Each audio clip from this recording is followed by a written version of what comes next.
کہ میں جو فیصلہ کر رہا ہوں یہ قرآن کا فیصلہ ہے، اور پھر حالت یہ ہے کہ وہ اپنے فیصلہ اور گفتگو کچھ لائیو کر رہے تھے، جس میں قاضی صاحب اور ملک کی عدالت کے چیف صاحب کی آپ علمی حالت ملاحظہ کریں۔ کہتے ہیں جی اللہ نے انسان کو آخر میں پیدا کیا، اور اللہ نے فرمایا احسن التقویم۔ یہ احسن التقویم کیا ہے؟ احسن التقویم یہ سورہ 3 کا حوالہ دیا جا رہا ہے۔ احسن، کتنے افسوس کی بات ہے کہ سپریم کورٹ کا چیف جسٹس اور ساتھ مفتی بھی بنا ہوا ہے، اور مفتی صاحب کو سورہ 3 کا ایک لفظ پڑھنا نہیں آیا، اور لَقَدْ خَلَقْنَا الْإِنسَانَ فِي أَحْسَنِ تَقْوِيمٍ کیا پڑھ رہا ہے؟ احسن التقویم۔ یہ حالت ہے سپریم کورٹ کے جج کی۔ خیر یہ تو ہمیں پہلے پتہ ہے کہ یہ لوگ قرآن مقدس سے تو بالکل جاہل ہے۔ یہ تو جج ہے، وزیر اعظم ہو، وزیر اعلیٰ ہو۔ پچھلے دنوں ہمارے وزیر اعظم اقوام متحدہ میں چلے گئے اور وہاں پر غلطی سے اپنے آپ کو مسلمان ظاہر کرنے لگے۔ ایک آیت پڑھی وہ بھی لکھ کر، اور 4 اغلاط کی۔ اسی طرح ملک کا وزیر داخلہ وہ سورہ اخلاص باوجود کوشش کے نہیں پڑھ سکا۔ تو یہ ہے تو شروع سے ایک انگریز کا تیار کردہ گروہ اور طاغوتی نظام کو کندھا دینے والا اور طاغوتی نوکری کرنے والا گروہ۔ لیکن افسوس یہ ہے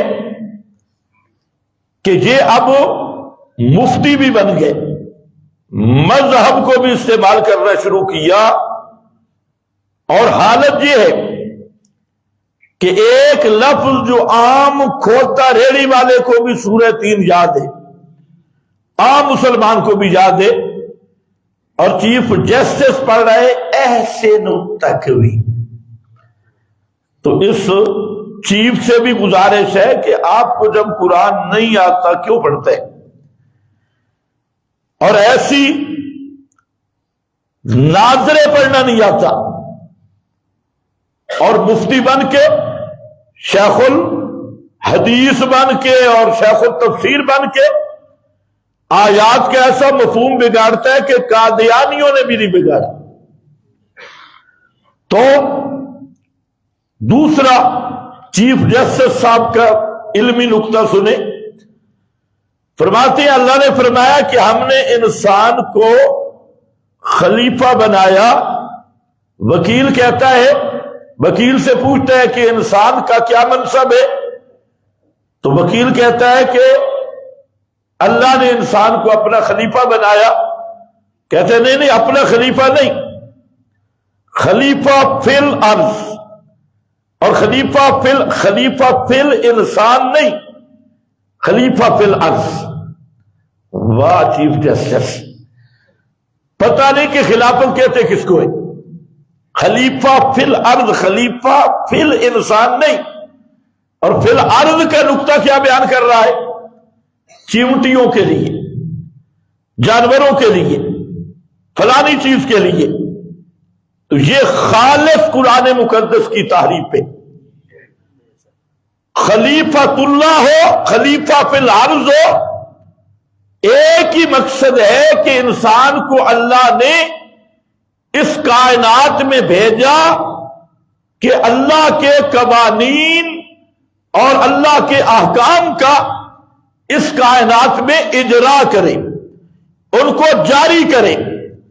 تو آپ کو تو شرم آنی چاہیے کہ تم کس منہ سے یہ آیت پڑھتے ہو، انی جاعل فی الارض خلیفہ۔ پہلے انسان کو اللہ نے آدم کو بھیجا اور اس پیغام کے ساتھ بھیجا کہ زمین میری اور میری زمین پہ میرا قانون نافذ ہو، اسی قانون کی اقامت ہو اور میرے قوانین اور احکام نافذ ہوں۔ اور تم کون ہو؟ تم قرآن موجود ہے، تمہاری عدالت میں یہودیوں کا قانون، انگریز کا قانون، اور تمہاری عدالت میں طاغوت کا قانون، اور اس طاغوت کے تم نائب بن کے، طاغوت کے نمائندے بن کے انگریزی قوانین، طاغوتی قوانین، شیطانی قوانین، ان کو تم نافذ کر رہے ہو اور آیت پڑھ رہے ہو انی جاعل فی الارض خلیفہ۔ انسان آدم کو اور انسان کو جو خلیفہ بنایا گیا، تو خلیفہ کس کے لیے بنایا گیا؟ کہ انگریزوں کا قانون نافذ کرو، شیطان کے قوانین نافذ کرو، یہود اور نصارہ کے غلام بن کے ان کے قوانین نافذ کرو۔ یہ معنی خلافت کا۔ اور اس لیے تو معنی کرتے ہو کہ چیونٹیوں کے خلیفہ، جانوروں کے خلیفہ، تو یہ خالص اس چیف جسٹس اور قاضی، اس نے قرآن مقدس کی مانوی تحریف کی ہے، اور یہ مانوی تحریف کفر بنتی ہے۔ قرآن مقدس کی جو مانوی تعریف کرے، جیسے لفظی تعریف کرنے والا مجرم ہے، اسی طرح مانوی تعریف کرنے والا بھی مجرم ہے۔ پھر پوچھتا ہے کہ تمہارا فیصلہ قرآن سے کروں اگر اجازت دو تو، نہیں تو دنیا کے قانون سے کروں۔ یہ پوچھا جا رہا ہے، یعنی اسلامی ملک کا جج پوچھ رہا ہے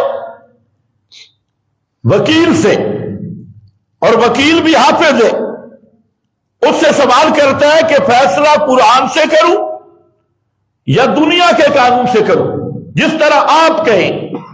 یہ مشورہ پوچھ رہا ہے، اور جیسے آپ مشورہ دیں، آگے وہ حافظ وکیل وہ کیا کہتے ہیں کہ چونکہ ہمارے ملک اسلامی ہے اور اس لیے آپ قرآن سے فیصلہ کریں۔ یعنی یہ نہیں ملک کے آئین میں لکھا ہے، ملک کے آئین میں کتاب و سنت کا مسئلہ لکھا ہے، اس لیے کرے۔ اس وکیل کو نہیں پتا کہ یہ نہیں کہہ سکتا کہ میں مسلمان ہوں اس لیے میرا فیصلہ قرآن سے کر۔ وہ بھی اسی آئین پرستی، بت پرستی کے ذہن میں قرآن سے بھی فیصلہ کر، لیکن اس لیے نہیں کہ میں مسلمان ہوں، اس لیے کہ میرے آئین میں لکھا ہے۔ یعنی آپ اس فکر کا اندازہ کریں۔ کہتے ہیں جی مولوی بڑے جذباتی ہوتی اور یہ جذبات میں تقریر کرتی ہے، تو تم کوئی کفریات کی حد رکھو نا، کسی دائرے میں بک بک کرو، اور تمہاری بک بک اور یہ شیطنت براہ راست قرآن کے خلاف اور ختم نبوت کے خلاف، ناموس صحابہ، ناموس رسالت کے خلاف تمہیں اور کوئی کام نہیں ملتا، تو اب یہ مشاورت ہو رہی ہے۔ تو کیا اس فیر صاحب نے یہ نہیں پڑھا من لم یحکم بما انزل اللہ اولئک هم الظالمون اولئک هم الفاسقون اولئک هم الکافرون؟ جو ما انزل اللہ کے مطابق فیصلہ نہ کرے وہ ظالم بھی ہے، وہ فاسق بھی ہے، وہ کافر بھی ہے۔ اب یہاں مشورے کا کیا مطلب؟ مشورہ کرنا کہ قرآن سے فیصلہ کروں یا باب انگریز والے قانون سے فیصلہ کروں، یہودیوں والے قانون سے فیصلہ کروں، دنیا کے قانون سے فیصلہ کروں۔ اور پھر وہ آگے، چونکہ ہم پاکستان میں رہتے ہیں اس لیے چلو قرآن کا فیصلہ، اور قرآن کا فیصلہ یہ آ رہا ہے انی جاعل فی الارض خلیفہ، کہ انسان آدم کو اللہ نے چمٹیوں کا خلیفہ بنایا، جانوروں کا خلیفہ بنایا، اور بدھو کمپنی آدم کو اللہ نے جو خلافت دی اس کے شروع میں بتایا کہ خلافت کیسے چلے گی، اما یاتینکم منی ہدی، آدم کی خلافت کی ابتدا جہاں سے ہوتی ہے، اما یاتینکم منی ہدی، کیا میری طرف سے ہدایت آئے گی، من تبع ہدایا، جو میری ہدایت کی پیروی کرے گا اس کے لیے لا خوف علیہم ولا ہم یحزنون، اس کے لیے میں راضی ہوں گا اور اس کو مقام دوں گا۔ اور سب سے بڑی عجیب تعجب بلکہ عجب العجب یہ بات ہے کہ اس جاہل جج کو یہ نہیں پتا بیٹا انگریز کی وکالت میں ہے، قانون تیرے سامنے کتاب طاغوت اور شیطان ابلیس اس کے قانون کی ہے، اور فیصلہ کیا کر رہا ہے اور یہ ترجمہ کیا کر رہا ہے کہ انسان چمٹیوں کا خلیفہ ہے، جانوروں کے خلیفہ ہے۔ یہ ہے اس ملک کی حالت۔ جو حکمران ملتا ہے، جو جج ملتا ہے، چپراسی سے لے کے جج تک اور کلی والے سے لے کے وزیر اعظم تک، سب انگریز کے ٹاؤٹ اور طاغوت کے غلام اسی کے، اور یہ سب پیداوار کس کی ہے؟ مغربی جمہوریت۔ یہ مغربی جمہوریت کے انڈے، اور مغربی جمہوریت کے انڈوں سے جو بچے نکلے ہیں ماشاءاللہ رنگ برنگے بچے، اور ان میں ہر شیطنت ہوگی، ہر گمراہی ہوگی، نہیں ہوگی تو کتاب و سنت کی روشنی نہیں ہوگی۔ نرے ظلمات فوقا بعضها فوق بعض باز کے اوپر تے در تے اندھیروں میں ڈوبے ہوئے، اور کہتے کیا ہے جی ہم پڑھے لکھے ہیں۔ میں کہتا ہوں تو سپریم کورٹ کا جج بن گیا، تو جہاں لیٹرین صاف کرنے کلی بھی بارے میں نہیں تھا، لیٹرین صاف کرتا جا ادھر کام کرتا، تو اس لیے یہ بات ذہن میں رکھ لو۔ پھر اس نے کہا کہ قرآن اس نے لکھا رہائی دی جا رہی ہے، اور ساتھ ایک جملہ لکھا کہ اسلام میں عقیدے کی آزادی ہے، اسلام میں عقیدے کی آزادی ہے۔ کیا مطلب؟ اسلام کہتا ہے جو مرضی عقیدہ رکھے، کوئی ملحد ہو، زندیق ہو، کوئی کافر ہو، کوئی مشرک ہو، اسلام نے عقیدے کی آزادی دے رکھی ہے۔ اگر اسلام نے عقیدے کی آزادی دی تو پھر مکہ کے مشرکوں سے کیا اختلاف تھا؟ پھر یہود و نصارہ سے کیا اختلاف تھا؟ پھر بنو قریظہ بنو نذیر اس سے کیا اختلاف تھا؟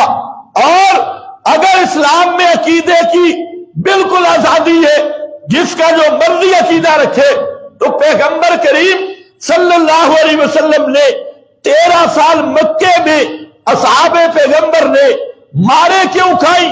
بلال یہ آگ کے انگاروں پہ کیوں لیٹا؟ اور صحابہ کرام ان پہ اتنا ظلم اور تشدد کیوں کیا گیا؟ اگر اسلام میں کسی عقیدے کی کوئی پرواہ نہیں، ہر آدمی جو مرضی عقیدہ رکھے اور اس کو مذہبی آزادی ہے، اور جتنا مرضی بک بک کرے اور کفر شرک بکتا رہے، پھر تو پورا قرآن اول سے لے کے آخر تک، پھر تو نماز میں کیا پڑھتا ہے کہ اہدنا الصراط یہ تو پھر عقیدے کی آزادی کے خلاف ہے۔ اہدنا الصراط المستقیم کا کیا معنی ہے؟ کہ اللہ اسی ایاک نعبد و ایاک نستعین، کہ اپنی ہی عبادت اور حاجات اور مشکلات میں صرف کہ تجھے ہی کو پکارنا، ہر قسم کی عبادت صرف تیری، اور حاجات اور مشکلات میں سورو پکار بھی صرف تیری، اللہ یہی سیدھا راستہ ہے۔ جو کسی غیر کو مافوق الاسباب پکار رہا ہے، مافوق الاسباب امور میں جو غیر کی عبادت کر رہا ہے، وہ مغضوب بھی ہے، وہ الضالین بھی ہے، اور جو تیری عبادت پہ پکا ہے، تیری سور و پکار پہ پکا ہے، وہ صراط الذین انعمت علیہم۔ اللہ اس عقیدے پہ پکا رکھنا، دوسرے عقیدوں سے بچا دینا۔ فیصلہ لکھا جا رہا ہے جی، عقیدہ کی اسلام آزادی دیتا ہے، عقیدے کی آزادی ہے۔ تو قل یا ایھا الکافرون لا اعبد ما تعبدون، چیف جسٹس صاحب اس آیت کا معنی کیا ہے؟ یہ آزادی ہے۔ قاتلوا ائمۃ الکفر، ہر ایک کو آزادی ہے۔ فاقتلوا المشرکین حیث وجدتموہم، یہ قرآن کا فیصلہ کہا جائے گا، اور کہتے ہیں جی جو جیسے عقیدہ رکھ لے کوئی مسئلہ نہیں، تجھے خالصتاً کفر ہے۔ اللہ نے خود فرمایا ان الدین عند اللہ الاسلام، اللہ کے ہاں صرف ایک ہی دین مرضی اور مقبول دین ہے جس کا نام اسلام ہے۔ اور فرمایا میں یبتغی غیر الاسلام دینا فلن یقبل، جس نے اسلام کے علاوہ کوئی دوسرا عقیدہ، کوئی دوسرا دین اختیار کیا، لن یقبل، وہ کبھی قابل قبول نہیں ہوگا۔ یہ قرآن ہے، اور جہاں جج بیٹھ کے کہتا ہے اسلام نے عقیدے میں آزادی دی ہے۔ اب جس ملک کے سپریم کورٹ کے جج کی یہ حالت ہو، اور ساتھ پابندی ہو کہ سپریم کورٹ کے فیصلے پہ باقاعدہ اعلان کیا جو اس کے خلاف بولے گا ہم گرفتار کریں گے، ہم یہ کر دیں گے، وہ کر دیں گے۔ میں نے کہا ظالموں، بے غیرتوں، تمہیں شرم نہیں آتی؟ تم کتاب و سنت کی دھیریاں بکھیرو اور تمہیں پوچھنے والا کوئی نہ ہو، اور اگر کوئی تمہارے کالے کرتوت اور تمہاری اس شیطنت اور اس بربریت اور تمہاری اس طاغوت کی نوکری اور تمہاری اس ابلیسیت اور طاغوتیت اس کا پردہ چاک کرے تو ہم گرفتار کریں گے، ہم فلاں کریں گے۔ میں یہاں ممبر پہ بیٹھا ہوں، آ کر لو گرفتار، شرم نہیں آتی؟ گرفتاریوں سے ڈر جائیں گے، جیلوں سے ڈریں گے، اور تمہاری ان ہتھکڑیوں سے ڈریں گے۔ کیا ہے تمہاری ہتھکڑیاں؟ کیا ہے تمہاری جیلیں؟ اور کیا ہے تمہاری اوقات؟ انگریز کے دو ٹکڑوں کے پلنے والے تم، انگریز کے وہ چوکیدار کتے بن کے ہر دن اسلام کے خلاف بھونکتے ہو، کبھی قادیانیوں کو سپورٹ کرتے ہو، کبھی ملحدین کو سپورٹ کرتے ہو، اور اوپر شناختی کارڈ پہ اپنے آپ کو مسلمان بھی ظاہر کرتے ہو۔ اس لیے یاد رکھو، جو مرضی تم فیصلے کرو، لیکن جب کتاب و سنت کا نام لے کے کتاب و سنت کی تحریف کرو گے تو پھر انشاءاللہ آپ کو وہ چیزیں دیکھنی پڑیں گی جس کا آپ کو تصور ہی نہیں ہے۔ تم نے وہ مولوی دیکھے ہیں جن کو وزارتیں دے کے خرید لیتے ہو، اور جن کو ووٹوں کی وہ صندوقیاں بھرنے کے لالچ میں خرید لیتے ہو۔ تو اس لیے میں صاف کہتا ہوں کہ سپریم کورٹ کا یہ فیصلہ، اور خصوصاً چیف جسٹس کا یہ فتویٰ، یہ دجل، جہالت اور سری کتاب و سنت کی خلاف ورزی پہ مبنی ہے۔ اگر چیف جسٹس چاہے مجھے بلا سپریم کورٹ میں، اگر میں ثابت نہ کروں جو مرضی سزا دے، اور اگر ثابت ہو جائے کتاب و سنت کی روشنی میں، تو پھر تمہیں بھی حیا کرنی چاہیے اور کچھ غیرت کرنی چاہیے۔ اب ذرا سنو بات، یہ تو ہے انی جاعل فی الارض خلیفہ، ماشاءاللہ زبردست مانا۔ تو میں تو کہتا ہوں چیف جسٹس صاحب، دورہ تفسیر شروع ہے، چھٹی کے ٹائم ذرا 2 گھنٹے ادھر آ کے بیٹھا کرو، تمہیں کچھ تو پتہ چلے، پتہ نہیں کدھر سے پڑھ کے آیا۔ پھر اگلا استدلال، لا اکراہ فی الدین، لا اکراہ فی الدین، میں نے کہا ساتھ بھی ذرا پڑھ، قد تبین الرشد من الغی، قد تبین الرشد من الغی، لا اکراہ فی الدین، اور آگے کیا ہے؟ من یکفر بالطاغوت، یہ نہیں پڑھے گا، من یکفر بالطاغوت ویؤمن باللہ، ومن یکفر بالطاغوت، اور اس سے تھوڑا پیچھے بھی پڑھتی صحابہ، کہاں فرمایا لا اکراہ فی الدین، شروع کہاں سے کیا؟ اللہ لا الہ الا ہو، اللہ لا الہ الا ہو، یہاں سے شروع کیا۔ اللہ وہ ہے، اللہ وہ ہے کہ اس کے سوا پکارے سننے والا کوئی نہیں، اللہ وہ ہے اس کے سوا نظر منت منہوتی کے لائق کوئی نہیں، اللہ وہ ہے اس کے سوا سجدہ رکوع عبادت کے لائق کوئی نہیں، اللہ وہ ہے جس کے سوا کوئی الہ نہیں، لا الہ الا ہو۔ یہ عقیدے کی آزادی ہے؟ واہ، انگریز کے قانون پڑھنے والے خدا کے قانون کی تشریح کرنے بیٹھ گئے۔ یہ قانون پڑھنا ہوگا، اور اسی آیت کا شروع پر اللہ لا الہ الا ہو، اللہ وہ ہے جس کے سوا کوئی پکارے سننے والا نہیں، کوئی حاجت روا مشکل کشا داتا غوث اعظم دستگیر نہیں۔ دلیل کیا ہے؟ 13 دلیلیں پیش کی لا الہ الا ہو پر، ان 13 دلائل سے مسئلہ ثابت کیا اللہ کے سوا الہ کوئی نہیں، اس لیے کہ لا حی الا ہو، اللہ کے سوا ہمیشہ زندہ رہنے والا کوئی نہیں، اس لیے کہ لا قیوم الا ہو، اللہ کے سوا اس کائنات کو تھامنے سنبھالنے والا کوئی نہیں۔ یہ سارے دلائل پیش کیے، اور ساتھ درمیان میں ذکر کیا من ذلذی،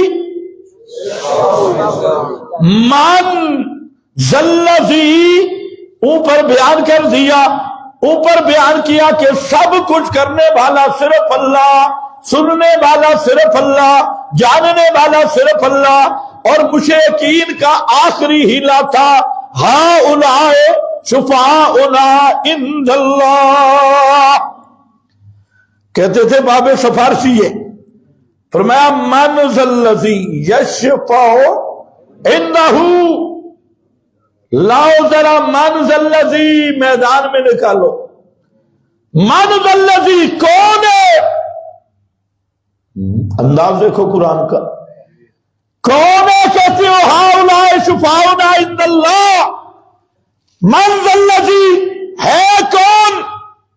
نام لو، لو یشفع عنہ الا باذنہ، جو اس کے سامنے زبان کھول سکے سفارش کے لیے، لا یتکلمون الا من اذن له الرحمن لا یملکون منہ خطابا، ایک لفظ بھی زبان سے نکال سکے۔ من ذلذی کون ہے؟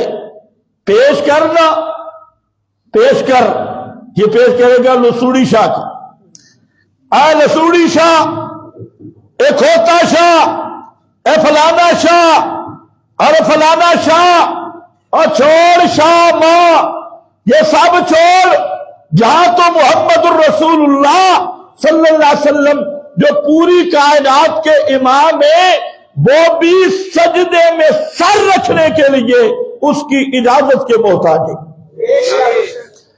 سجدے میں سر نہیں رکھ سکتے جب تک اس کا اذن نہ ہو۔ من ذا الذی یشفع عندہ الا بإذنہ، یہ بیان کر کے اب فرمایا قد تبین الرشد من الغی، تبین الرشد، مسئلہ رڑے پہ چڑھ گیا، تبین الرشد، مسئلہ بالکل کھل گیا۔ اب اس مسئلے کو منوایا زوری پہ نہیں جاتا۔ یہ بات سمجھنی ہے، یہ بڑے بڑے مولویوں کو بھی دھوکہ ہے شاید، خیر عیسیٰ نے بھی اسی سے فیرنگ شروع کی ہے، بڑے بڑے مولویوں کو دھوکہ ہے۔ فرمایا مسئلہ کھل گیا، باقی جو ماننا ہوتا ہے نا کوئی کسی کو مجبور کر نہیں سکتا، ماننے پہ کوئی کسی کو مجبور، یہ باتیں سمجھنے والی، یہ خبر ہے انشاء نہیں، لا اکراہ فی الدین، یہ بیان ہے امر واقعی کا، کیونکہ ایمان لانا یہ دل کا اختیار ہے، اور دل پر کسی کا بھی قبضہ، آپ ڈنڈے سے کہلوا سکتی ہیں، آپ ڈنڈے سے جھکوا سکتی ہیں، آپ ڈنڈے سے اس کو اقرار کروا سکتے ہیں، لیکن قبول ساری دنیا کی طاقتیں اکٹھی ہو جائے، دل پر نہ ڈنڈے کا اثر ہوتا ہے۔ دل پہ ہوتا ہے ڈنڈے کا اثر کہ ڈنڈے سے کوئی مان لے؟ تو اللہ نے یہ امر واقعی بیان کیا، لا اکراہ فی الدین۔ اب اگر کوئی جج کی بیوی کو لے کے جا کے عدالت میں نکاح کروا لے اور جج کہے یہ میری بیوی ہے، وہ کہے لا اکراہ فی الدین، نکاح بھی تو دین ہے نا۔ آگے اب جج کو سمجھ آئے گی کہ جج کی بیوی کو کوئی لے گیا عدالت میں، اس کا نکاح تھا اور نکاح کروا لیا اس نے، جج صاحب نے کہا بیوی میری ہے، اس نے کہا میری ہے، اس نے کہا میرا نکاح، اس نے کہا میرا نکاح، اور وہاں پر جھگڑا بن گیا۔ اب وہ کہتا ہے جج صاحب آپ نے فیصلے میں لکھا ہے لا اکراہ فی الدین، تو یہ آیت پڑھنا ٹھیک ہوگا؟ آیت ٹھیک ہے لیکن جہاں پڑھنا ٹھیک ہوگا نہیں۔ اس لیے جج صاحب مرتد کو ارتداد ظاہر کرنے کے لیے، کافر کو کفر بچنے کے لیے، شاعر اسلام کی توہین کرنے والے کو شاعر اسلام کی توہین کرنے دینے کے لیے اس آیت کا سہارا لینا اسی طرح ہے جس طرح میں نے آپ کو سمجھانے کے لیے زنانی کی مثال دی ہے۔ ویسے تمہیں سمجھ بھی نہیں آئے گی، یہ مثال صحیح سمجھ آئے گی۔ تو لا اکراہ فی الدین کا کیا معنی؟ مسئلہ بیان ہو گیا، رہ گیا دل کا معاملہ، تو اس پہ جبر ہو ہی نہیں سکتا، لا اکراہ فی الدین۔ اور نمبر 2، اسلام میں مسئلہ کیا ہے؟ کسی کو زبردستی مسلمان نہیں کیا جائے گا، ٹھیک ہے؟ ہم نے کب کہا قادیانیوں کو کوئی مسلمان زبردستی کسی قادیانی کو مار کے مسلمان کیا؟ کسی کو ڈانٹ کے، جہاں ہندو رہ رہے ہیں، سکھ رہ رہے ہیں اور بڑے مذاہب رہ رہے ہیں، کبھی کسی عالم نے کسی ہندو کو پکڑو بھائی مسلمان ہو، سکھ کو پکڑو، بدھ مذہب کو، یہ بات بالکل ٹھیک ہے، ہمارا کام دعوت اور پوری دعوت ہے، لیکن مسئلہ یہ نہیں، مسئلہ ہے ایک کافر اور ایک مرتد ہے، اور وہ اسلام پہ ڈاکہ ڈالنا چاہتا ہے، وہ ختم نبوت پر ڈاکہ ڈالنا چاہتا ہے، اور وہ قرآن مقدس کی تحریف کو پھیلانا چاہتا ہے۔ اب اس کے ہاتھ روکنے پر لا اکراہ پڑھنا یہ خالصتاً تحریف ہوگا۔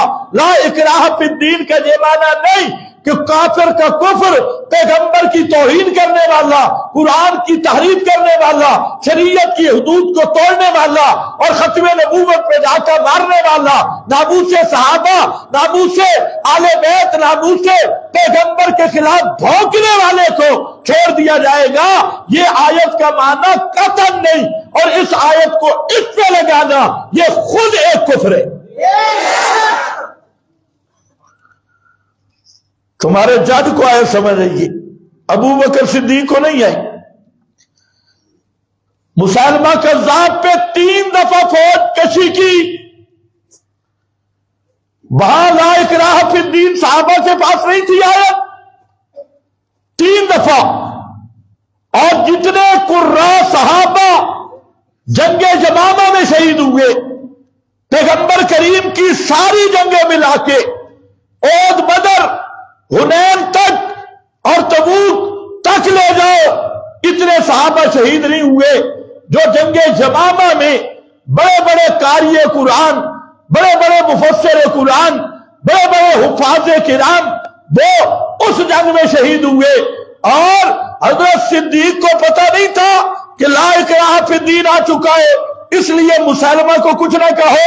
پیغمبر کریم نے یہ آیت نہیں پڑھی تھی، اور پیغمبر کریم صلی اللہ علیہ وسلم مدینہ سے 10,000 کی فوج لے کے مکہ کو فتح کرنے کے لیے نکلے اور تشریف لائے۔ کیا اس جج کو یہ نہیں پتا کہ پیغمبر کریم صلی اللہ علیہ وسلم کی صرف 10 سالہ زندگی میں 27 سے زائد پیارے پیغمبر نے بڑی جنگیں لڑی ہے؟ لا اکراہ فی الدین۔ تو پھر تو لا اکراہ فی الدین کا اگر یہ معنی ہے جو جج کر رہا ہے، تو پھر تو کوئی حد بھی جاری نہ کرو، حدود کیوں جاری ہو رہی ہے؟ قصاص کا مسئلہ کیا ہے؟ پھر تو ساری عدالتیں بھی ختم کرو، جس کی جو مرضی چاہے کرے۔ چور کو کیوں سزا دیتے ہو؟ ڈاکو کو کیوں سزا دیتے ہو؟ اور ہم تمہارے خلاف تقریر کریں تو پھر کیوں گرفتار کرتے ہو؟ تو پھر تو لا اکراہ فی الدین، ہم جو مرضی بیان دے، خود تو آیت پڑھ کے اس کے خلاف کرتا ہے۔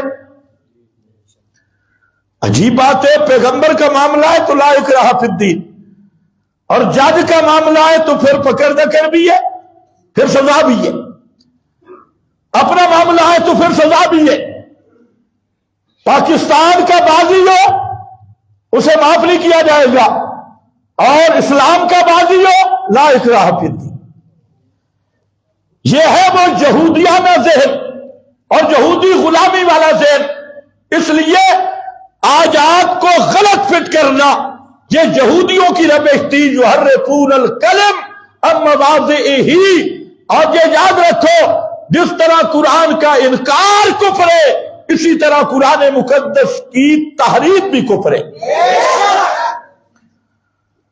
لا اکراہ فی الدین کا نیا معنی آ گیا، حدود سب گئی، قصاص گیا، جہاد گیا۔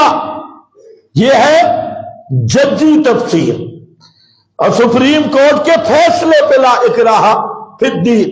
اور پھر ایک اور پھر پوچھتا ہے ہمارے نبی پیغمبر اور درود نہیں آتا جج صاحب کو، صلی علیہ وسلم، یہ صلی علیہ وسلم، علیہ وسلم، صلی علیہ وسلم، یہ کون سا درود ہے بھائی؟ یہ ہے علمی حالت، شگوفے۔ پہلے کسی سے درود تو پڑھ لیتے، صلی علیہ وسلم، پتہ نہیں کیا ہے۔ وہ آپ کی ایک وزیر اعظم تھی، اس نے درود پڑھا تھا، ماشاءاللہ، مرحومہ مرحومہ مغفورہ مغفورہ، اس نے پڑھا تھا صلی اللہ علیہ وسلم، صلی اللہ علیہ۔ اور اب سپریم کورٹ کے جج کو درود نہیں آ رہا، صلی اللہ علیہ وسلم۔ واہ جج صاحب، کم از کم سے روزہ لگا لے خدا کے بندے،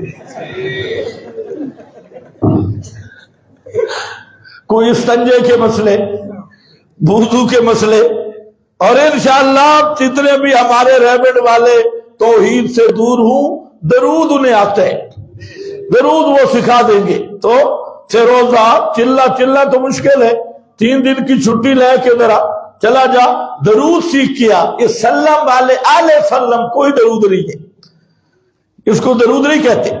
اگلا جج صاحب کی دلیل آ رہی، دلیل کس میں دی جا رہی ہے کہ قادیانی کو توہین کرنے کی اجازت، کوئی اتنا مسئلہ نہیں۔ شاہ اسلام کی توہین کرنے والے کو اجازت ہے. اور یہ مولوی حضرات جو ہے نا یہ جذباتی ہو جاتی ہے. عقیدے کی آزادی ہے اسلام میں, جو مرضی عقیدہ رکھے یہ, اور یہاں کوئی پابندی نہیں. آگے پڑھتا ہے کہ مار صلی اللہ کا اللہ پوری نہیں, یہ تو آتی نہیں ہے, تو پتہ نہیں کوئی لفظ عجیب سا پڑا رحمت للعالمین, تو آپ کی شاہ رحمت للعالمین ہے, تو رحمت للعالمین کا کیا معنی؟ صرف مسلمانوں کے لیے رحمت نہیں, رحمت للعالمین یہ بھی پتہ نہیں. اور جج صاحب یہ رحمت تان ہے اور مفعول لہو ہے, اس کو مرفوع نہیں پڑھنا. اور فرمایا ما ارسلناک الا رحمت للعالمین, نہیں بھیجا ہم نے آپ کو مگر پوری کائنات کے لیے باعث رحمت بنا کے, باعث رحمت بنا کے. اور وہ رحمت کیا ہے؟ پیغمبر مفعول لہو, رحمتن مفعول لہو. اللہ رحمت کرنا چاہتا تھا کائنات پہ, پیغمبر کو رحمت دے کر بھیجا. اور وہ رحمت کیا ہے؟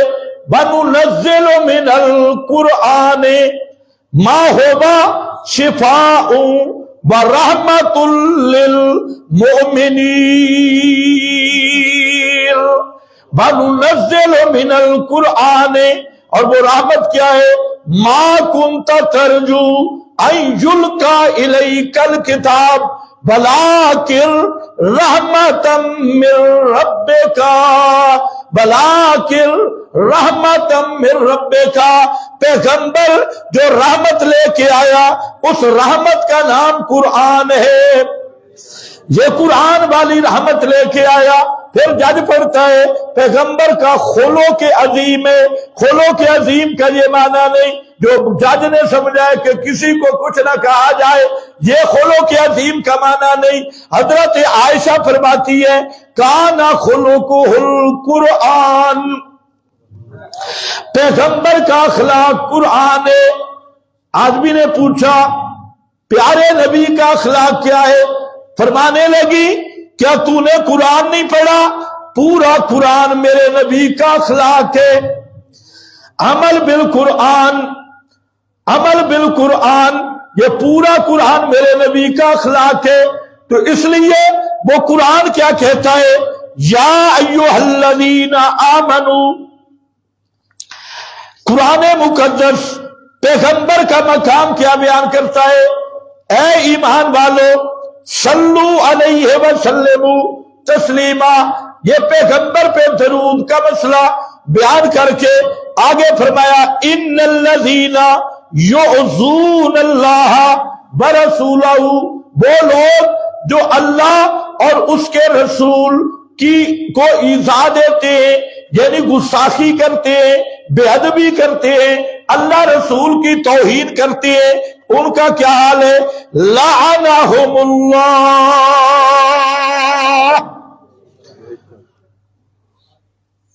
کہتے ہیں جو مرضی کرے کیونکہ آپ رحمت للعالمین. یہ ہے پیغمبر کی رحمت, یہ میرے نبی رحمت لے کے آئے, رحمت للعالمین.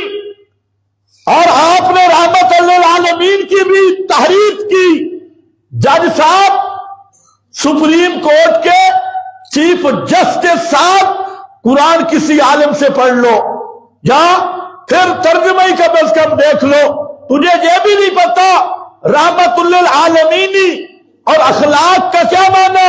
کسی کو کچھ نہیں کہنا. وہی رحمت للعالمین پیغمبر بدر میں بھی نظر آتا ہے, وہاں پہ بھی نبی رحمت للعالمین, وہاں پر بھی انکا لعلی خلق عظیم.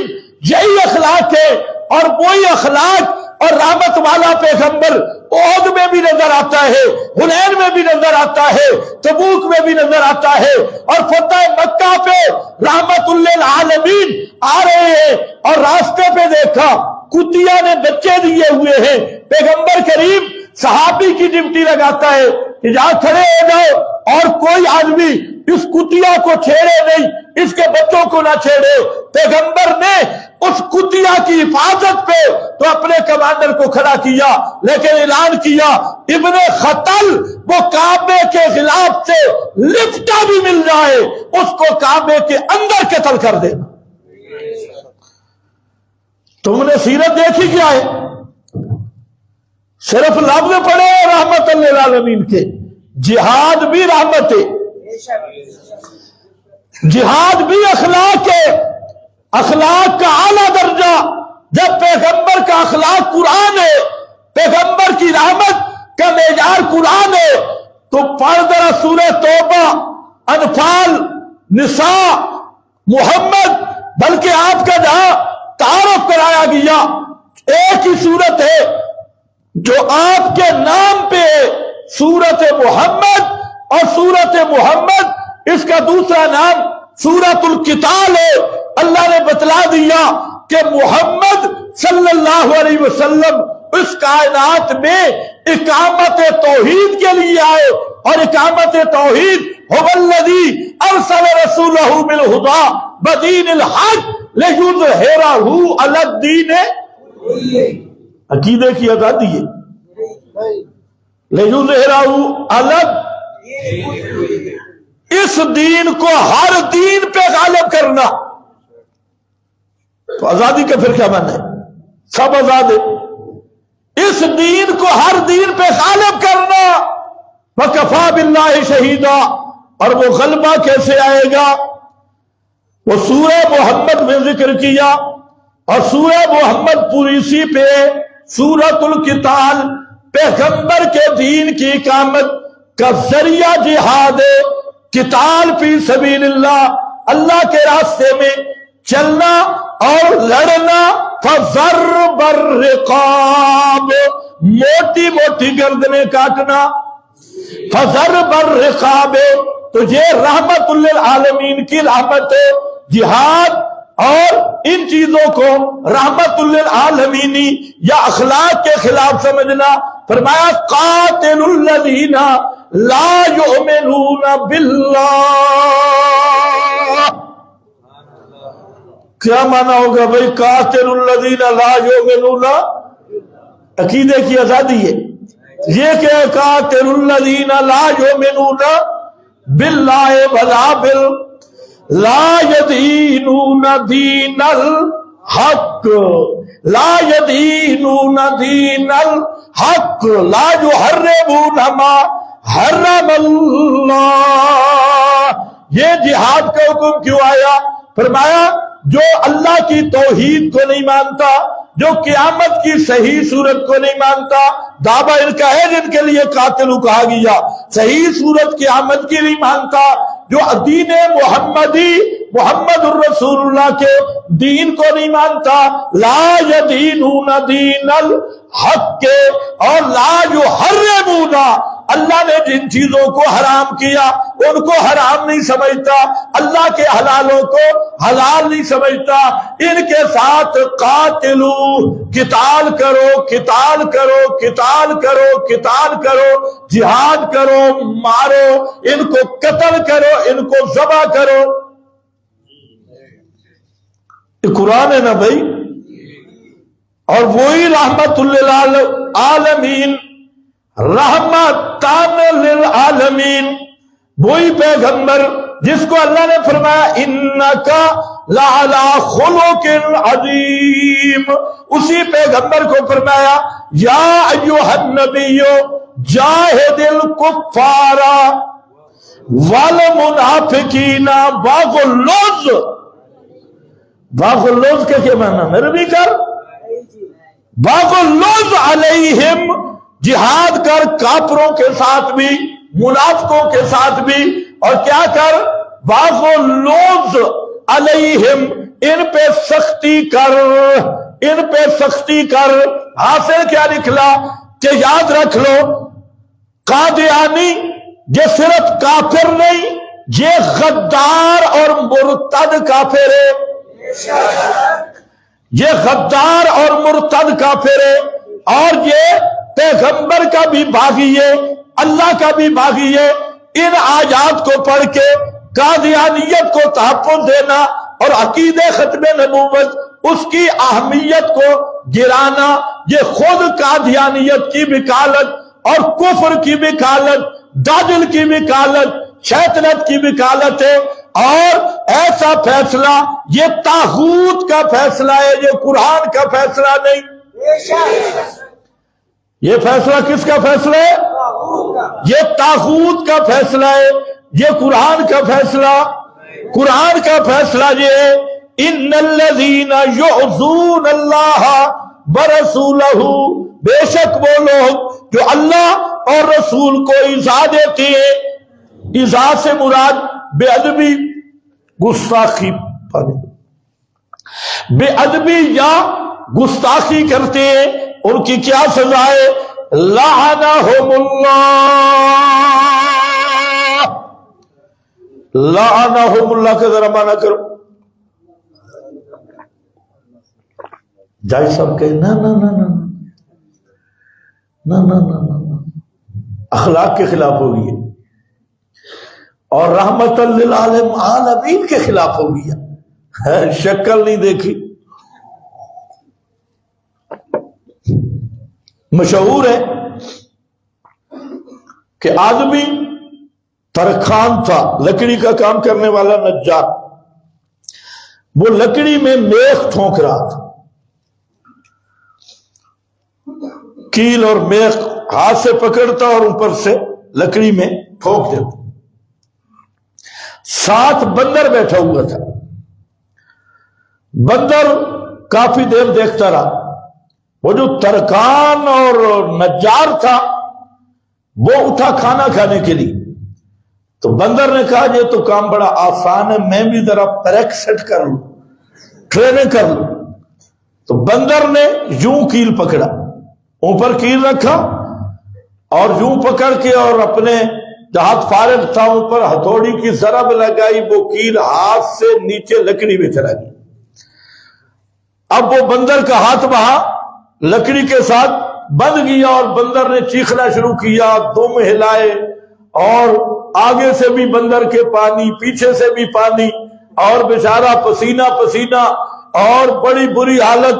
وہ بڑے ہی آ گیا، ترکان آ گیا، اس نے بندر کو کہا کہ اوے جس کا کام اسی کو ساتھی، اور جج صاحب قرآن پڑھنا تیرا کام نہیں، سننا تیرا کام نہیں، تیرا کام ہے یہودیوں کی غلامی، اور تیرا کام ہے طاغوت کی نوکری، اس لیے تو تنخواہ لے اور نوکری کر، اس باندر کی طرح ادھر ہاتھ پاؤں مارنے کی ضرورت نہیں تو تیرا بھی وہی حال ہوگا جس کام کے کوئی لائق ہونا، جس کا کام اسی کو ساجے۔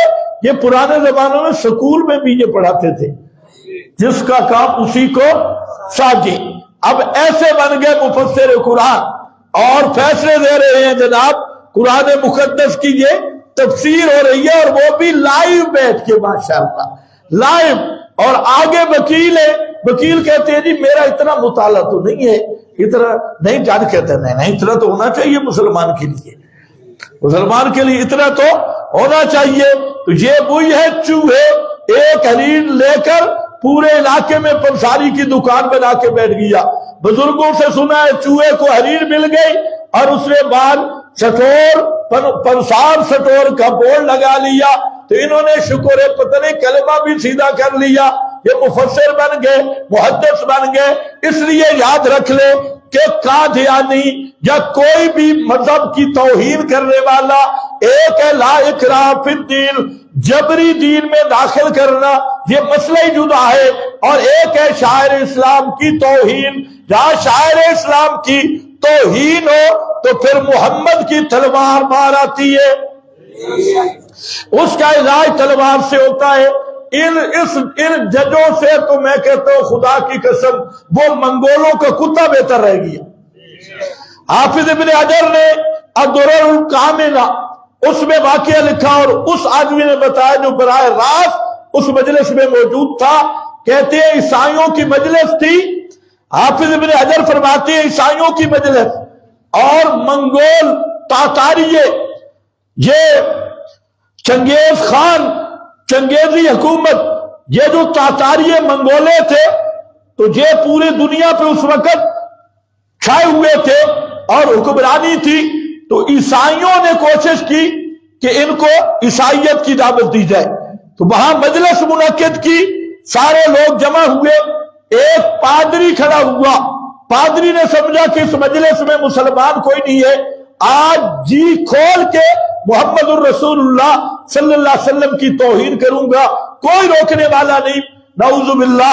تو اس نے پیغمبر کریم کے خلاف تقریر شروع کی، سارے تاتاری تھے، منگول تھے، اور اس نے جب تقریر شروع کی، انہی منگولوں کا کتا باندھا ہوا تھا زنجیر کے ساتھ، تو جب جو ہی اس نے تقریر شروع کی نبی کریم علیہ السلام کے خلاف، تو کتے نے زور لگایا، جمپ لگایا، اور اپنا زنجیر توڑ کے اس کے منہ پہ جا کے دونوں پاؤں تھپڑ مارا، منہ پہ اتنا زور سے تماچا مارا کہ وہ پادری صاحب کی پینٹ گیلی ہو گئی۔ اب سب نے کتے کو پکڑا، اور قال بعضهم، بعض کہنے لگے کہ یہ جو کتا ہے نا، یہ اس نے حملہ کیا ہے کہ تو نے محمد کے بارے میں بات کی صلی اللہ علیہ وسلم۔ بعض نے کہا، تو پادری کہنے لگے نہیں نہیں، یہ ایسا کتا ہے عزیز النفس، یہ کتا غیرت والا ہے، اور میں تقریر میں یوں جو ہاتھ کر رہا تھا تو اس کو غصہ آ گیا کہ میری طرف اشارے کر رہا ہے، اس لیے یہ حملہ آور ہوا۔ انہوں نے کہا ٹھیک، پھر تقریر شروع کر۔ اس نے پھر تقریر شروع کی، اور بکواس بازی جب شروع کی تو وہی کتا پھر اٹھا، اور پہلے تو تنبیہ تھی، اب اس نے سیدھا یہاں پکڑا پادری کو اور گردن وجود سے جدا کر دی، سارے اس کے پیچھے بھاگتے رہے، اس پادری کو کتے نے قتل کر دیا۔ 40,000 منگول مسلمان ہو گیا، 40,000 منگول جو دیکھ کے مسلمان ہو گیا۔ اور قاضی صاحب، تجھ سے تو کتا اچھا تعلیم یافتہ تھا، تجھے اتنا پتہ نہیں انگریزی قانون کے ماہرین، تم سے تو وہ منگولوں والا کتا بہتر رہ گیا، اسے بھی پتا تھا کہ محمد الرسول اللہ صلی اللہ علیہ وسلم کی عزت اور ناموس کا وہ مسئلہ ہے۔ اللہ نے جانوروں میں بھی شعور پیدا کر دیا، اور وہ کتا ان ججوں سے اور ان سپریم کورٹوں سے وہ منگولوں کا کتا نمبر لے گیا، جس نے پیغمبر کا دفاع کرتے ہوئے اس پادری کی گردن توڑ کے رکھ دی۔ کم از کم انہیں اس کتے جتنا تو پڑھا لکھا ہونا چاہیے تھا، لیکن افسوس ہے یہ کتے جتنے بھی نہیں بن سکے۔ اس سے بھی سچ اللہ نے فرمایا، ان شر الدواب عند اللہ الذین کفروا، سب جانوروں سے برے جانور وہ کافر ہیں۔ بہرحال میں عرض کر رہا ہوں، عرض کرنا مقصد ہے کہ قرآن مقدس کا فیصلہ، ان الذین یعظون اللہ ورسولہ لعنہم اللہ، جو لوگ اللہ یا رسول کی توہین کرے ان کی سزا، لعنہم اللہ فی الدنیا والآخرہ، دنیا میں بھی اللہ نے ان پہ لعنت کی اور آخرت میں بھی لعنت کی۔ اور آگے فرمایا، اعد لہم عذابا مہینا۔ اس سے قاضی ایاز، امام ابن تیمیہ اور تمام علماء نے اس آیت سے کئی نکات ذکر کیے، اس کی بلاغت اور فساد سے۔ ایک مسئلہ یہ آیت یہ بتا رہی ہے کہ جو پیغمبر کا گستاخ ہے وہ کافر ہے، دنیا میں اس کی سزا قتل ہے، اور قیامت میں اس کی سزا جہنم ہے۔ پیغمبر کا گستاخ، اور سب سے بڑا گستاخ وہ ہے جو پیغمبر کریم کی ختم نبوت پہ ڈاکہ ڈال رہا ہے۔ اور پتہ نہیں قاضی صاحب کو یہ آیت آتی ہے یا نہیں، 100 ایتیں ایسی ہیں جو اللہ رب العزت نے یہ بتایا کہ پیارے پیغمبر حضرت محمد الرسول اللہ صلی اللہ علیہ وسلم یہ 3 طرح کے خاتم رتبے کے لحاظ سے بھی اللہ کے محبوب خاتم الانبیاء، زمانے کے لحاظ سے بھی خاتم الانبیاء، مکان کے لحاظ سے بھی خاتم الانبیاء، آپ کی ختم نبوت زمانی بھی، ختم نبوت مکانی بھی، ختم نبوت رتبی اور شان کے لحاظ سے بھی، اور تینوں کو الگ الگ بیان کر کے پھر تینوں کو جمع کیا بلاکر رسول اللہ، بلاکر رسول اللہ بخاتم النبیین، خاتم النبیین میں تینوں خاتم کے معنی آگے پیغمبر کریم، اور یہ نص قطعی ہے، پوری امت اس پہ متفق ہے، اور حضرت صدیق سے لے کے آج تک پوری امت کا اتفاق ہے، جو پیغمبر کی ختم نبوت میں شک کرے یا کسی اور کو نیا نبوت کا دروازہ کھولنا چاہے یا نبوت نئی کا دعویٰ کرے یا کسی نئے مدعی نبوت سے معجزہ طلب کرے یا اس کے بارے میں اس کا شک ہو کہ شاید اس کو نبوت ملی ہے، یہ ہر صورت میں مرتد ہے اور اس کی سزا قتل ہے۔ اور جو کوئی جج اس کو بچانے کے لیے لا اکراہ رحمت للعالمین اس کا معنی بدلے، وہ جج بھی واجب القتل ہے، وہ بھی محرف ہے، وہ بھی وکیل الکفر ہے، اس لیے بات ذہن میں رہے۔ پھر ایک اور شگوفہ اس کا پتہ نہیں، میں تو یہ سمجھتا ہوں کہ ان کا کوئی دماغی مسئلہ ہے، اور دلیل دے رہا ہے، کہتے ہیں کہ اِنَّا نَحْنُ نَزَّلْنَا الذِّكْرَ وَإِنَّا لَهُ لَحَافِظُونَ۔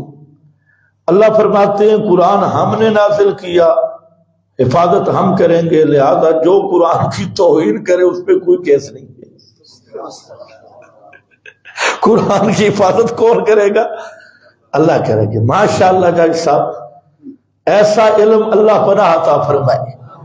یہ ساری انگریزی چھاپ لگی ہوئی ہے، اللہ حفاظت کرے گا۔ اور جج سے یہ بھی کہو کہ اللہ نے یہ بھی فرمایا ہو وَالرَّزَّاقُ نَحْنُ نَرْزُقُكُمْ وَإِيَّاهُمْ، رزق کون دیتا ہے؟ جج تنخواہ حکومت سے کیوں لے رہا ہے؟ رزق جب اللہ دیتا ہے تو جج کو آج سے تنخواہ چھوڑ دینی چاہیے، چھوڑنی چاہیے یا نہیں؟ قرآن کو لابارس کرنے کے لیے کیسی آیت پڑھی کہ جو بھونکتا رہے، جو کفر کرتا رہے، قرآن کی توہین کرے، پیغمبر کی توہین کرے، اسلام کی توہین کرے، شاعر اسلام کی توہین کرے، یہ تو اللہ کے ذمہ ہے نا، ہمارے ذمہ نہیں۔ اِنَّا نَحْنُ نَزَّلْنَا الذِّكْرَ، تو روزی بھی تو اللہ کے ذمہ ہے، تو تنخواہ کیوں لیتا ہے، نوکری کیوں کرتا ہے؟ اس کو تو کسی لیٹرین میں بند کرنا چاہیے۔ اور یہ آیت اس کو سنا کے کہ نحن نرزقکم وإیاہم، اس میں نہیں شک کہ محافظ اللہ ہے، لیکن اللہ نے آپ لوگوں کو، اہل اسلام کو مکلف بنایا دین کی حفاظت کے لیے۔ رازق اللہ ہے، لیکن کسب کا جیسے آپ کو مکلف بنایا، روزیاں دینے والا اللہ، اور کسب کے آپ مکلف تحت الاسباب، کتاب و سنت کا محافظ اللہ ہے، لیکن ہر کلمے پڑھنے والے کو چوکیدار اللہ نے بنایا اور محافظ اللہ نے بنایا، اور اللہ نے ڈیوٹی لگائی کہ میرے دین کی تم نے حفاظت کرنی ہوگی۔ یہ کیسی دلیل ہے جی کہ پورے اسلام قرآن کے خلاف جو مرضی بک بک کرے، ہماری ذمہ داری نہیں، اللہ کی ذمہ داری ہے۔ ہم اسے کلین چٹ دیتے رہیں گے، یہ بھی آزاد ہے وہ بھی آزاد ہے، اللہ پکڑے پکڑے، ہم کیوں پکڑے؟ جذبہ، یعنی اتنی بڑی تحریک اور اتنی بڑی جہالت۔ تو میں اب یہ کر رہا تھا کہ یہاں اللہ نے فیصلہ کر دیا لعنہم اللہ فی الدنیا بل آخرہ اعد لہم عذابا مہینا، یہ عذاب مہین کافر کے لیے ہوتا ہے۔ اللہ نے بتا دیا جو اللہ کی گستاخی کرے، پیغمبر کی گستاخی کرے، اللہ کی توہین کرے، نبی کی توہین کرے، وہ آدمی کافر ہے، دنیا میں اس کی سزا قتل ہے، آخرت میں مخلد فی النار ہے۔ یہ وہی قرآن ہے جو رحمت للعالمین پہ آئے، یہ وہی پیغمبر کا اخلاق ہے جو آپ کو اللہ نے فرمایا انکا لعلی خلق عظیم۔ یہ وہی قرآن ہے جو کہہ رہا ہے لا اکراہ فی الدین، یہ وہی قرآن ہے۔ اس لیے میں گزارش کروں گا جج صاحبان سے بھی کہ خدا کے لیے بندر نہ بنو، جو جس چیز کا تمہیں پتہ نہیں کتاب و سنت کو یا پڑھو یا پھر پنگا لینے کی ضرورت نہیں۔ جس طاغوت کے تم پجاری ہو اسی کے قانون کے مطابق تم روزی کما رہے ہو، نوکریاں، اور یہ جج فیصلے کیوں کرتی ہے؟ اس کو پتہ ہے اب میں ریٹائر ہونے والا ہوں، ریٹائر ہونے کے بعد پتہ ہے تمہارے جج اور کدھر جاتے ہیں؟ بڑا جرنل اب کہاں ہے؟ لندن، امریکہ۔ اور لندن امریکہ سہولیات تب ملتی ہیں کہ اسلام کے خلاف تخریب کاری کر کے، خصوصاً کتاب و سنت کی جتنا بڑی توہین کرتا ہے اس کو امریکہ میں بڑا مقام ملتا ہے، لندن میں بڑا مقام ملتا ہے۔ اس لیے جب یہ ریٹائرمنٹ کے قریب ہوتی ہے نا تو یہ بابلے کتے کی طرح کبھی ادھر منہ مارتے ہیں کبھی ادھر، تاکہ ہمارا نام روشن ہو۔ کدھر؟ امریکہ ادھر امت مسلمہ کو پریشان کرتی ہے، ادھر امریکہ برطانیہ اس کو خوش کر کے ان سے فیسلٹیز لیتے ہیں اور ان سے سارے پروٹوکول لیتے ہیں، اور پورے پاکستانی قوم اور اہل اسلام کے دل زخمی کر کے اپنی وہاں بھی روٹی کے چکر میں یہ سارے جرنیل جج ریٹائرمنٹ۔ آپ دیکھیں ملک، اگر ملک کے ساتھ وفاداری ہے ریٹائر کے بعد ملک کی خدمت کرو۔ امریکہ نانی بیٹھی ہے تمہاری، برطانیہ کیوں جاتی ہو؟ اور اب قادیانیوں کی اور اسلام خصوصاً یہ جو بل ان کے گلے پڑا ہوا ہے توہین مذہب والا اور توہین رسالت والا، وہ گنجا صاحب نے بڑی کوشش کی تھی اسے ختم کرنے کی، لیکن اب ہمارے مولانا صاحب بھی بہرحال دستخط کرتے رہے، وہ ختم ہوا نہیں، اور یہ ان کے ہڈی گلے کی ہڈی بن گئی ہے۔ تو ملک میں انتشار مت پھیلاؤ، اور یہ مت سوچو کہ مسلمان سارے بے غیرت ہو گئے، سارے نہیں۔ یہ جو داڑیاں پگڑیاں والے ہیں نا، ان میں ہے تو صحیح 2 نمبر، لیکن 1 نمبر بھی موجود ہے، سارے 2 نمبر نہیں۔ اور یہ مت بھولو کہ قرآن لابارے سے اور محمد مصطفیٰ لابارے سے ہم جو بکواس کریں گے، جو فیصلے جاری کریں گے، باب انگریز خوش ہو جائے گا، تمہاری نسلیں بھی یاد رکھیں گی۔ ابھی تو ہماری تنبیہ ہے کہ تم جاہل ہو، ابھی تو ہم تمہیں دعوت دے رہے ہیں کہ قرآن سیکھو اور بک بک نہ کرو، جہالت کا اظہار نہ کرو، اور اگر تم ضد کی وجہ سے صرف نوکری، لالچ، روٹی پانی اور انگریز بابے کی خوشامد کے لیے یہ سارے بکواس بازی کر رہے ہو تو پھر یاد رکھو تمہارا جینا یہاں نہیں ہوگا، پھر اب بھی تمہیں امریکہ اور برطانیہ میں جا کے کوٹھی لینی ہوگی۔ اور پھر اور یقین آئے تو ذرا جنرل باجوہ کی حالت دیکھ لینا، اس کا کیا بنا۔ تو ہر غدار امریکہ میں جائے گا، برطانیہ میں جائے گا، وہاں کتنے دن ٹھہرے گا؟ اللہ کے پاس نہیں جانا۔ امریکہ میں کب تک رہو گے؟ برطانیہ میں کب تک رہو گے؟ اللہ کی عدالت میں تم نہیں پیش ہوگے؟ جتنا مرضی یہ دنیا کیا ہے، متاع قلیل۔ کون رہا؟ بڑے بڑے فرعون چلے گئے، بڑے بڑے دعویٰ کرنے والے چلے گئے، وہ فرعون بھی چلا گیا جو یہاں کہتا تھا میں کمزور، میری کرسی بڑی مضبوط، میری کرسی بڑی مضبوط۔ اللہ نے فرمایا بس یا کرسیو السماوات، تیری کرسی مضبوط نہیں، میری کرسی مضبوط ہے۔ تیری کرسی کیا کرے گی؟ تو وہ بھٹو سوشلزم کا نعرے لگانے والا وہ چلا گیا جہنم میں، اور کئی گئے اور یہ جاجی شجی یہ چند روزہ ہے، اس لیے تم بھی حیا کرو اور اپنی آخرت کی بھی فکر کرو اور اس طرح کے شوشے مت چھوڑو اور مت نہ دنیا میں ذلیل ہو نہ آخرت میں۔ باقی رہ گیا مسئلہ، اگر جج صاحب آپ کو مسئلے میں اشکال ہے، میں کہتا ہوں خدا کی قسم آپ ہمیں بلائیں، سپریم کورٹ میں بلائیں، اگر ہم یہ اپنا موقف اور دعویٰ ثابت نہ کریں ہمیں سپریم کورٹ کے سامنے گولی مار دی جائے، اور اگر ہم اپنا مذہب، اپنا عقیدہ، اپنا دعویٰ کتاب و سنت کے براہین سے ثابت کریں تو پھر تمہیں اپنی جہالت سے رجوع کرنا ہوگا۔ وآخر دعوانا الحمدللہ۔